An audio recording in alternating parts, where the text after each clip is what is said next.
Today, we're going to dive into a story you think you know backwards and forwards, the Christmas story. But we're going to unlock a secret hiding inside Matthew chapter 2 that might just change how you see it forever. So, think about it. The Christmas story. You know the drill, right? Wise men, a star, a bad guy king. But what happens when a story is so familiar that we kind of stop really listening? We hear it, but the true depth, the real punch, it just sails right over our heads. You know, there's actually a name for this. It's called the lullaby effect. The story is so cozy and familiar, it basically puts our critical thinking to sleep. Well, today we're going to shake things up. We are going to fight that effect and look at this story with brand new eyes.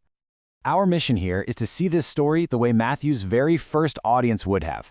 These were Jewish readers who knew their history and their scriptures inside and out. And for them, this story wasn't just a story. It was packed with clues and echoes of something much, much bigger. All right, part 1. Let's start with the classic story and the mystery that's been hiding in it this whole time. So you've got all the iconic pieces. The wise men show up from the east, there's this amazing star, you've got the paranoid King Herod, the escape down to Egypt, and then Herod's absolutely horrific order. It's a drama.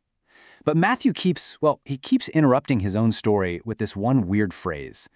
4 different times in just this one chapter, he literally hits the pause button on the action just to point back to the ancient Hebrew scriptures. Now, this is not just some random habit. This is the key. This is the whole thing. It makes you ask, what is he really trying to do here? What's the real story he's telling? So part 2, Matthew's trail of clues. Think of him less as just a storyteller and more like a detective, leaving a trail of breadcrumbs for anyone who's paying attention. The first clues are, well, they're not subtle. Not at all. 4 times he comes right out and says, hey, this thing that just happened, it's fulfilling a prophecy. He's basically waving a giant flag, telling us, look here, connect these dots.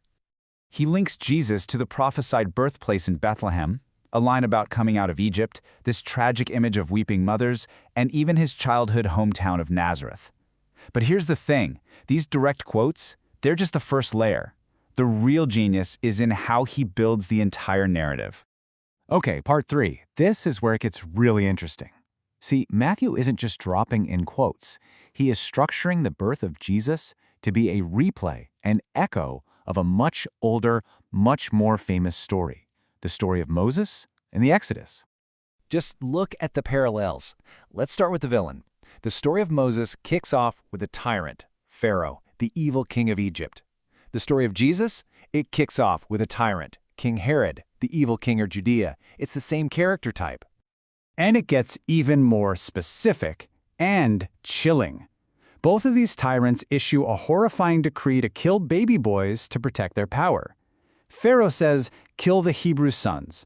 Herod says, kill the sons of Bethlehem. I mean, the parallel is just uncanny. It's the exact same playbook. Now look at the map. The geography is a clue. For Moses, salvation was a journey out of Egypt and into Israel. For Jesus, safety is found in Egypt, and his mission begins with a journey out of Egypt and back into Israel. The location itself is this giant, blinking sign. Once you see this pattern, you just can't unsee it. This is not a coincidence.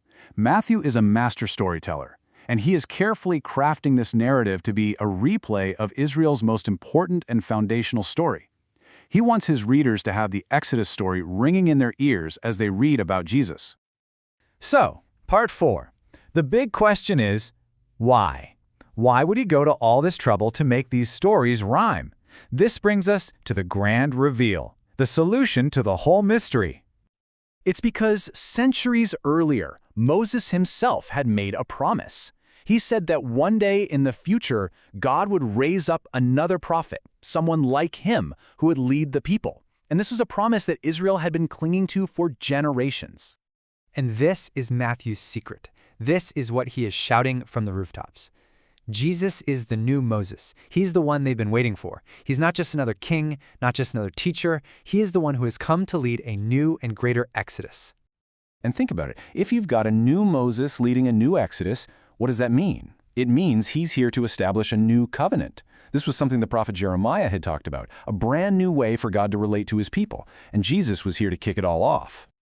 So what does this all mean for the big picture? Let's zoom out for a second, because this isn't just about 1 or 2 prophecies lining up. It's about dozens of promises all coming together at a single moment in time. The arrival of Jesus is like, imagine 1,000 different locks all scattered throughout history. And then one key comes along and click, it opens every single one of them at the same time. The promise of a king like David, the promise of a prophet like Moses, the promise of a new covenant from Jeremiah, they all find their answer in him.